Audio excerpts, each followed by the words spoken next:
Muy buenos días.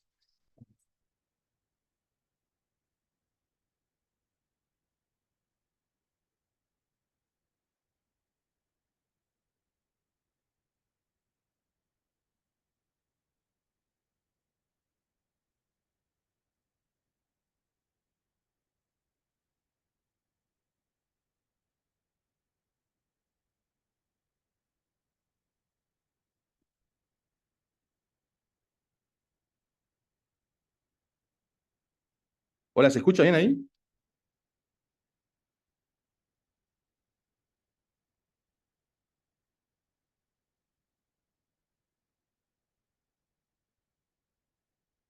No sé si ya están todos Disculpen que llegué un poquito más tarde en conectarme. No sé si ya están todos o esperamos unos segundos más o arrancamos.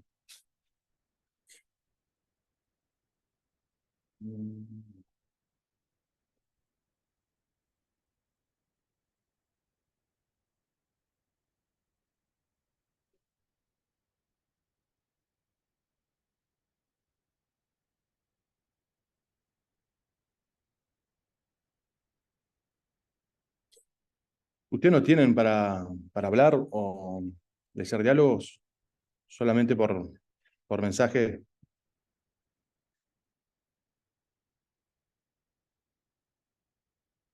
Bien. Bueno, vamos a comenzar con la presentación y bueno, y al final, si hay preguntas, la vemos al final. Bueno, a mí me tocó presentar lo que es apendicitis aguda. Mi nombre es Luciano Ramírez, soy asistente de la Clínica Quirúrgica A del Hospital de Clínicas, eh, del piso 10.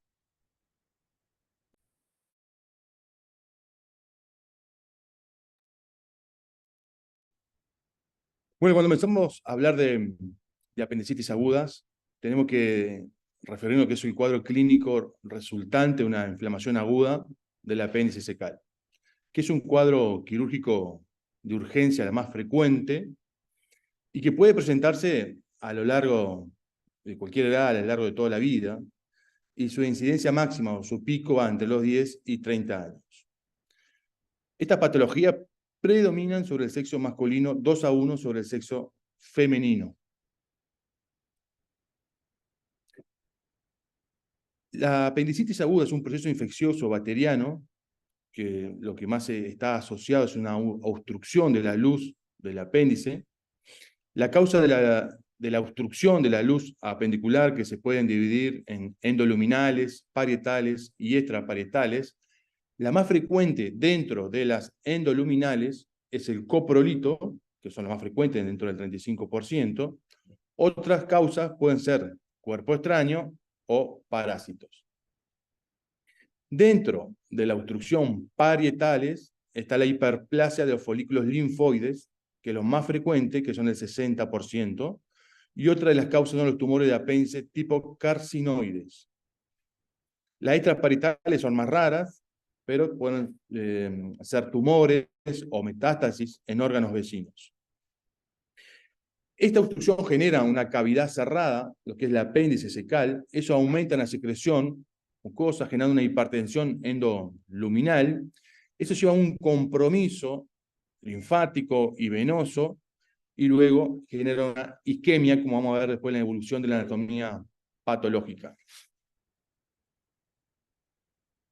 En cuanto a la anatomía patológica, entonces, tenemos que decir que hay varias fases. Y lo otro importante es que no hay una correlación clínica anatomopatológica. No podemos saber por la clínica en qué fase está. Muchas veces se puede cumplir toda esta fase de congestiva, de hematosa, gangrenosa perforada, o muchas veces puede presentar ya una perforación. Eso va a depender del cuadro, si es un cuadro evolucionado o no, cuando uno hace el diagnóstico. Pero como podemos ver en la imagen, sí hay varias fases. Tenemos la fase congestiva, que genera una congestión vascular de predominio más que nada linfático. Luego una fase edematosa, que genera una mayor congestión vascular, un compromiso venoso y linfático. ¿sí? Y genera una proliferación bacteriana. Ya la gangrenosa, ya hay un compromiso arterial, venoso y linfático, por lo cual se necrosa la pared, y eso puede llevar a gran componente inflamatorio. Si esto sigue evolucionando, esa isquemia se perfora, lo que es la pared apendicular, y ya se puede liberar material purulento o fecal a nivel de la cavidad abdominal. En cuanto a la clínica de apendicitis aguda, tenemos que decir que es el síntoma principal es el dolor, un dolor que es inicio centroabdominal, y luego se desplaza a la fosa ilíaca derecha, lo que conocemos como el esquema de Murphy. Luego del dolor puede aparecer náuseas o vómitos, y puede aparecer fiebre, lo que conocemos como la tríada de Murphy, que no orienta, no es específico de apendicitis, pero no orienta a un cuadro de apendicitis aguda. Otros elementos que pueden estar asociados, que también nos puede orientar, es anorexia, la lengua saburral y halitosis. Al examen físico, el dolor a la palpación en fosa ilíaca derecha, y puede muchas veces presentar irritación peritoneal, que eso va a depender del cuadro evolutivo y va a depender de la topografía del apéndice. Pero sí, no podemos plantear apendicitis aguda sin dolor. El dolor siempre está. Puede estar ausente los vómitos o puede estar ausente la fiebre, pero nunca el dolor. El dolor siempre tiene que estar para uno plantear apendicitis. Después de la clínica, también queremos destacar lo que es el punto de McBurney, que es el mismo que se encuentra, un punto que se topografía entre la unión del tercio distal, como podemos ver ahí en la imagen, con el tercio proximal de la línea que va de la espina ilíaca anterior superior hacia el ombligo. Eso es lo que se llama el punto de McBurney. Muchas veces es el punto más doloroso.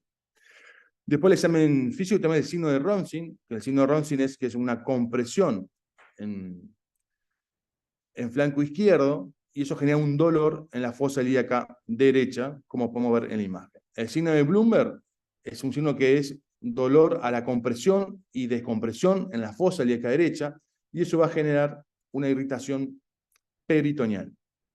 O dolor a la compresión y descompresión no orienta a que hay una irritación peritoneal. Después tenemos la escala de Alvarado, que es una forma de realizar el diagnóstico también de apendicitis, valorando los síntomas, signos y laboratorio. Como pueden ver ahí, si tiene un esquema de Murphy, un dolor que va de centro abdominal o de epigástrico, y si irradia la fosa ilíaca derecha, eso es un dolor que es migratorio. Si presenta anorexia, si presenta náusea y vómito, le vamos dando un punto. En los signos, si es un dolor en cuadrante inferior derecho, en fosa ilíaca derecha, si tiene dolor a la compresión y descompresión, si presenta fiebre, y en el laboratorio si tiene leucocitosis, y si en el hemograma tiene una desviación a la izquierda de neutrófilos. Si tiene más de 7, ya es alta probabilidad de que estamos ante una apendicitis. Menor de 4 ya baja la probabilidad. Esto también, esta escala da un puntaje y nos puede ayudar a aproximarnos o hacer un diagnóstico de apendicitis aguda. Hay varias formas de presentación o topografía de la apendicitis que presentan diferentes sintomatologías y signos. La apendicitis, la apéndice de topografía pelviana, que más se caracteriza por presentar diarrea, tenesmo rectal, dolor en fosa ilíaca, en el fondo del saco de Douglas, sobre todo cuando uno hace el tacto rectal, a derecha, en el fondo del saco de Douglas, puede presentar dolor. La retromesentérica, que es la oclusión intestinal y fiebre, es la oclusión febril, esa es la presentación clínica clásica de la retromesentérica. La retrocecal, que es el ciego gorgoteante, puede presentar distensión, o el signo del psoas, que es el dolor cuando uno flexiona el miembro inferior, el muslo, sobre el abdomen, y eso genera una irritación a nivel del músculo del psoas. Luego tenemos la laterocecal externa, ¿no?, que presenta como característica, es un dolor en la espina ilíaca anterosuperior. Y podemos presentar también la subhepática. ¿no?, que remedia el cuadro clínico de una colicitis aguda, eso cuando es una alteración embriológica a nivel del ciego y está más alto de lo normal.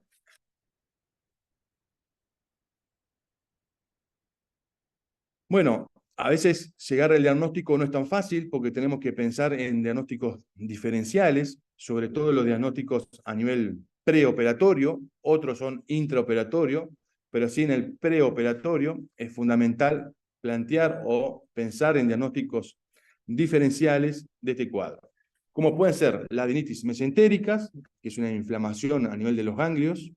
Esto sobre todo si tuvo antecedente de gastroenterocolitis o antecedente de infecciones respiratorias alta, una enfermedad inflamatoria pélvica, sobre todo en los pacientes sexo femenino, la rotura folicular, ¿no?, uno lo piensa sobre todo cuando está en, en la mitad del ciclo menstrual, la torsión anexial, la gastroenterocolitis, y el divertículo de Meckel, que en realidad es un diagnóstico intraoperatorio, es una alteración congénita del cierre a nivel embriológico, a nivel umbilical, con el a nivel del intestino, que es como un vestigio, y el cáncer de ciego, que sobre todo lo pensamos, tenemos que pensar sobre todo en los pacientes mayores de 50 años, si hay una tumoración o se palpa una tumoración en fosa ilíaca derecha.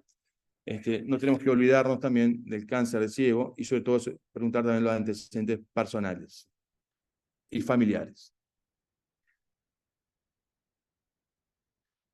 En cuanto a la apendicitis aguda, uno lo divide de vista terapéutica, pronóstico y evolutivo, y actualmente se reconocen dos formas anatomopatológicas y clínicas evolutivas. Está la apendicitis aguda no complicada, que son las apendicitis congestivas y flemonosas, y están las apendicitis complicadas, que son las apendicitis gangrenosas, perforadas, o presentan abscesos a nivel pélvico o abdominal.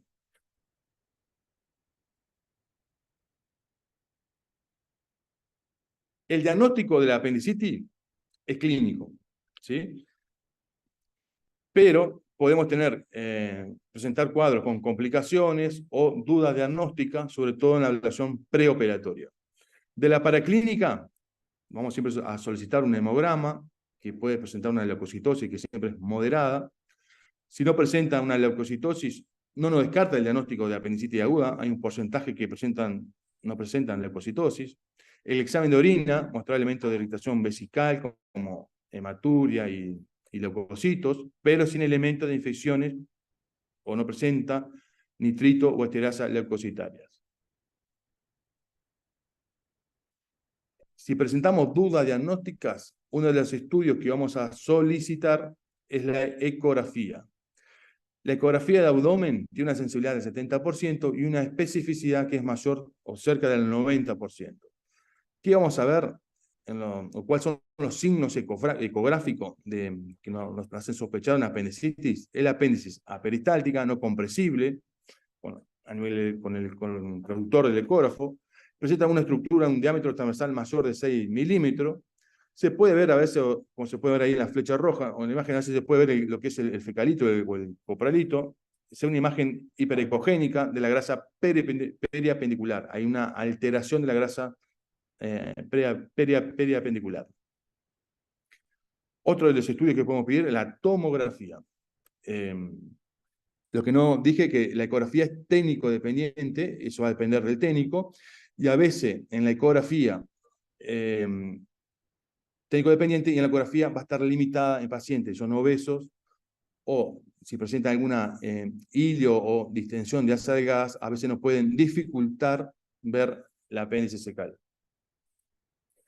En cuanto a la tomografía, tiene una sensibilidad del 90 al 95% y una especificidad del 91 al 100%, como podemos ver en la flecha de la imagen. Esa es una paciente engrosada, van a ver un diámetro mayor de 8 milímetros, va a haber un engrosamiento y un realce de la pared apendicular, y cambios inflamatorios alrededor del mesoapéndice o de los tejidos circundantes.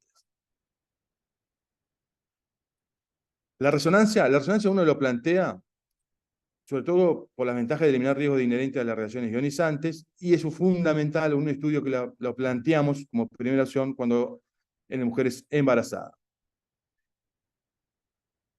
Entonces, cuando enfrentamos a la apendicitis en la mujer joven, que presentamos muchos diagnósticos diferenciales, Ahí es importante la historia clínica, el examen físico, para orientarnos al diagnóstico inicial. Tenemos que solicitar una beta-HCG, porque a veces también puede ser un embarazo ectópico, el examen de orina, y a veces la ecografía, de preferencia transvaginal, son estudios que nos pueden ayudar a realizar el diagnóstico de apendicitis aguda. Otra de los estudios es la laparoscopía temprana, de la cirugía, son la laparoscopía, cuando tenemos dudas diagnósticas, también es de gran utilidad en esta población de pacientes cuando hay duda diagnóstica. En cuanto al tratamiento, es médico-quirúrgico. Cuando uno hace un diagnóstico de apendicitis aguda, lo primero que hacemos es suspender la vía oral, dejar suero fisiológico, 1 litro cada 8 horas intravenoso. Eso va a depender de la edad del paciente, las comorbilidades. Analgésica, hay que darle analgésico, no hay que esperar al cirujano que lo valore a ver si sigue con dolor o no. No, hay que darle analgésica de entrada. El dolor siempre va a estar, así que hay que calmar siempre al paciente. Que puede ser ketoprofeno 100 miligramos, hay que ver, no se olviden si tiene insuficiencia renal, no es el mejor el ketoprofeno, puede ser el tramadol. Si tiene fiebre de dipirona, 1 gramo intravenous cada 6. Si está con náuseas y vómitos, metoclopramida, 10 miligramos intravenous cada 8 horas. Y se le puede dar omeprazol o ranitidina como protección gástrica. En cuanto al antibiótico, deberían dar cobertura a gérmenes aerobios y anaerobios propios de la flora colónica, o de los gérmenes más frecuentes, que es el Escherichia coli, o Klebsiella, o Proteus. Entonces, estos son algunos de los esquemas que se recomiendan, sobre todo en el hospital de clínicas. Hoy la ampicilina sulbactam, ya damos 3 gramos intravenosos cada 6, en apendicitis no complicada. Duplicamos la dosis porque se ha visto, sobre todo en clínicas, resistencia a la ampicilina sulbactam sobre la bacteria Escherichia coli. Entonces se duplicó la dosis. Otro esquema puede ser la ampicilina sulbactam más gentamicina, 80 miligramos, diluido intravenoso cada 8, sobre todo es un esquema para la apendicitis complicada. En pacientes alérgicos a la penicilina y cefalosporina, otra opción puede ser clindamicina, 600 miligramos intravenosos cada 6, más ciprofloxacina, 400 miligramos intravenosos cada 12, sobre todo en las apendicitis complicadas. En cuanto al tratamiento, es una cirugía que es de la oportunidad, es de urgencia, y lo que vamos a realizar es una apendicitomía más un tolet peritoneal. El abordaje hoy, el abordaje clásico estándar es el abordaje laparoscópico, pero también se puede hacer por vía laparotómica. El abordaje laparoscópico tiene la ventaja, menor dolor en el posoperatorio, son incisiones más chicas y eso genera menor infección en la pared abdominal con respecto a la vía laparotómica. Y acá quería mostrarles un video, a ver si pasa.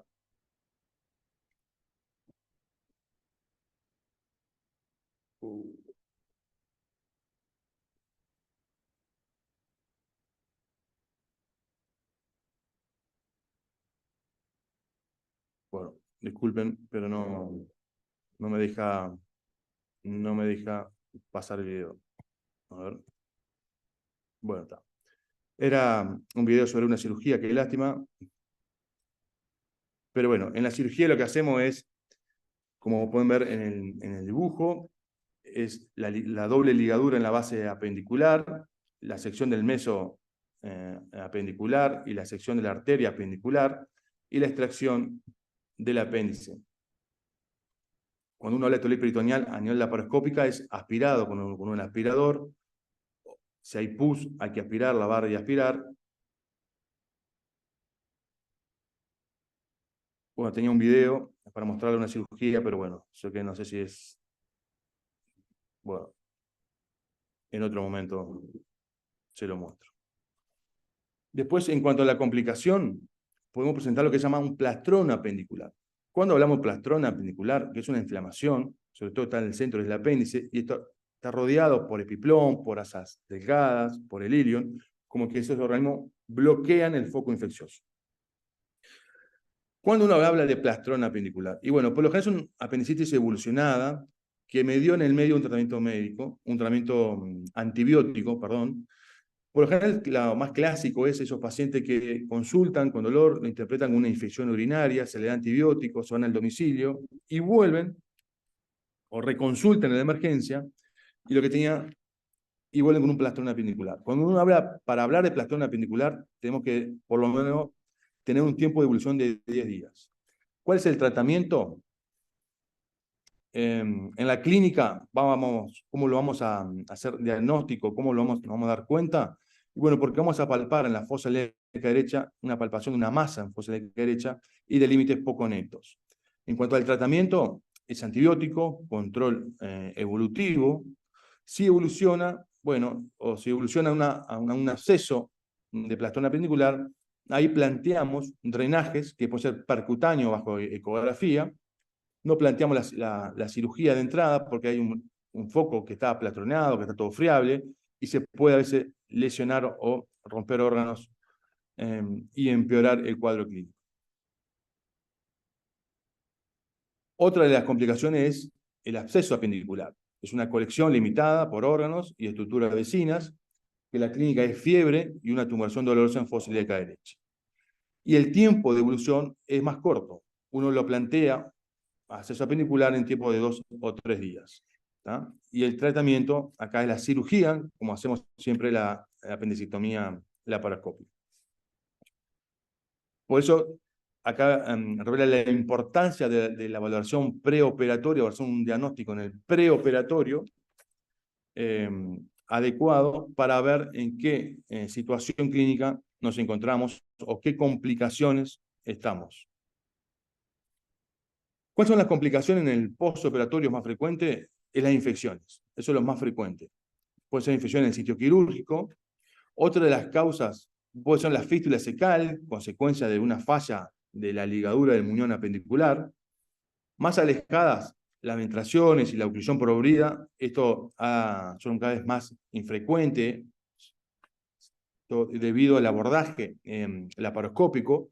Es menos frecuente que lo veamos. Se veían más frecuente antes cuando se hacía un abordaje laparotómico, y eso generaba infecciones, podía generar una debilidad parietal, presentar ventraciones o oclusiones por bridas. Con el abordaje laparoscópico ya no es menos frecuente encontrar estas complicaciones.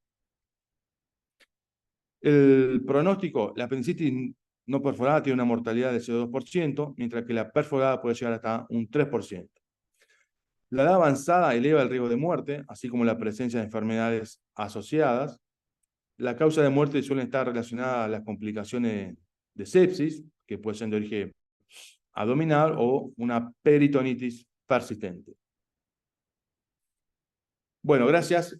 Esto era más o menos en lo que queríamos dar de apendicitis aguda. Me parece que eran los temas, los puntos más relevantes para darle a ustedes y no aburrirlos. No sé si hay alguna pregunta. Cualquier cosa, estoy a las órdenes en cuanto a los temas quirúrgicos, en lo que les pueda ayudar o tengan duda. Estamos en el piso 10 del Hospital y Clínica y estamos a las órdenes en lo que les podamos ayudar. No sé si tienen pregunta.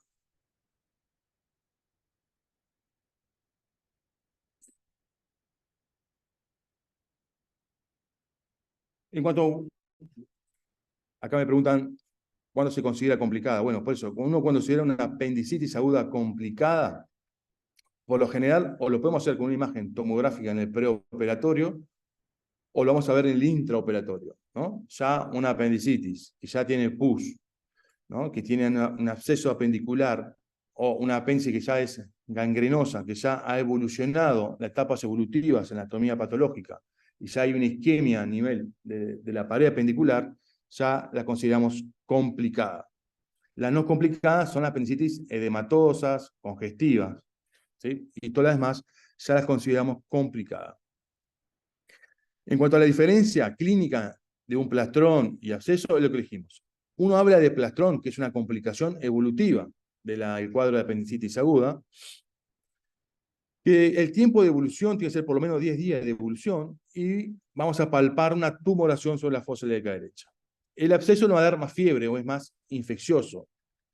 Podemos no palpar una tumoración, no es lo más clásico, Pero lo que sí diferencia con el plastrón es el tiempo de evolución. Uno plantea de absceso cuando son de 2 o 3 días. Esto también nos vamos a hacer diagnóstico en el intraoperatorio.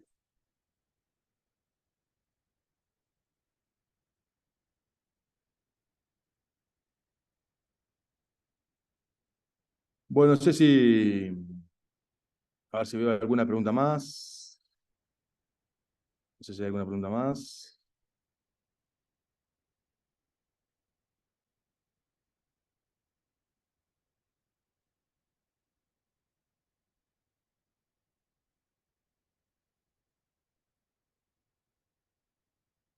Bueno, eso es una discusión. Bueno, ¿el diagnóstico es clínico o es imagenológico? Hoy ya muchos grupos ya plantean que es clínico imagenológico, pero para ustedes yo creo que el diagnóstico es clínico. El diagnóstico de apendicitis es clínico. Si sospechamos por el cuadro clínico de que puede estar complicado, de que puede haber complicaciones, o no llegamos a un diagnóstico claro, bueno, ahí entraría en juego todo lo que es la imagen, que podemos empezar con una ecografía y si nos quedan dudas, una tomografía. Hay algunos centros en nuestros medios que a las apendicitis agudas le hacen todo tomografía para hacer cirugías, para no realizar cirugías innecesarias. Pero el diagnóstico, yo creo que para usted es clínico y la imagen es cuando hay complicaciones o uno sospecha complicaciones o hay dudas diagnósticas.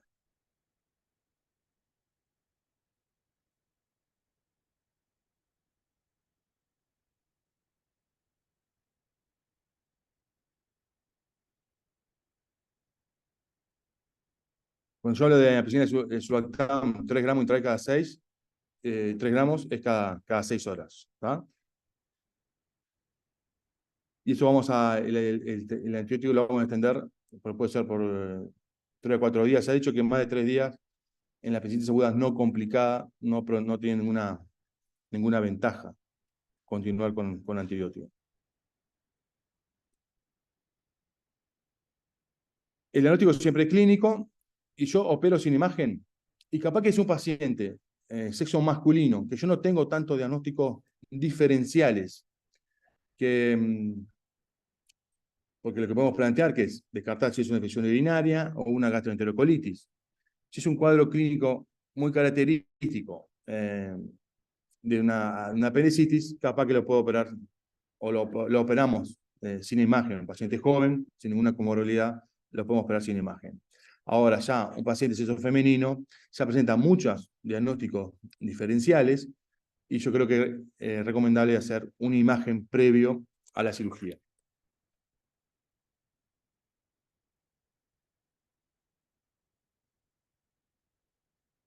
No sé si hay muchas preguntas, no sé si es una lástima que ustedes no puedan hablar.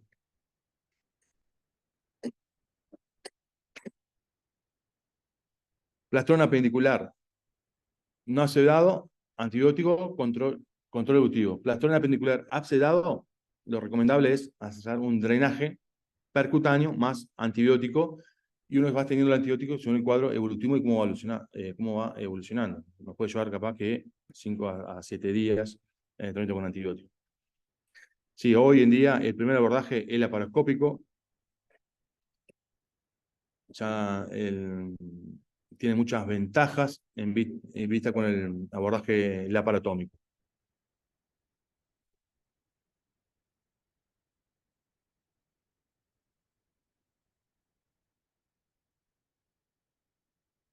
Bueno, no sé si